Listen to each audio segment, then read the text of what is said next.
Hi hello నమస్తే welcome to our YouTube channel ఆరు Hetvi creations. ఏంటి ఈరోజు కలర్ఫుల్గా క్రాకర్స్తో వచ్చింది అని చూస్తున్నారా? మా ఊర్లో అయితే శ్రీరామనవమి ఉత్సవాల్లో అయితే ఈరోజు అయితే లాస్ట్ డే అండి. శ్రీరాముల వారి ఊరేగింపు ఊర్లో అయితే చాలా సందడిగా ఉందండి. రాముల వారిని ఊరేగింపు చేస్తున్నారనమాట. అందుకోసం అయితే ఊరిలో అయితే చాలా రకాలు అరేంజ్ చేశారండి. ఇలా కేరళ డ్రమ్స్ అయితే అరేంజ్ చేశారు.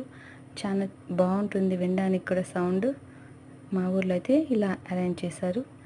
ఇంకా హరే రామ్ హరే కృష్ణ వాళ్ళ భజన కూడా ఏర్పాటు చేశారండి. ఇదిగోండి మా ఊరి శ్రీరాములు వారు వస్తున్నారు చూడండి ట్రాక్టర్ పైన. ఇంత అందంగా చక్కగా ఉన్నారో చూడండి. పూలతో అయితే ఇలా డెకరేషన్ చేశారు మా ఊర్లో. ఇంకా అందరూ అయితే ఇంటికి దేవుడికి ఇలా కొబ్బరికాయ అన్నీ ఇచ్చి హారతి తీసుకున్నారనమాట. మీ ఊర్లో ఎప్పుడైనా ఇలా చేశారా? చేస్తుంటే లైక్ చేయండి, షేర్ చేయండి, కమెంట్ చేయండి. ఊరేగింపు అంతా అయిపోయాక ప్రసాదాలు అయితే ఇన్ని రకాలు పెట్టారండి. పులిహోర, గుగ్గుళ్ళు, కేసరి.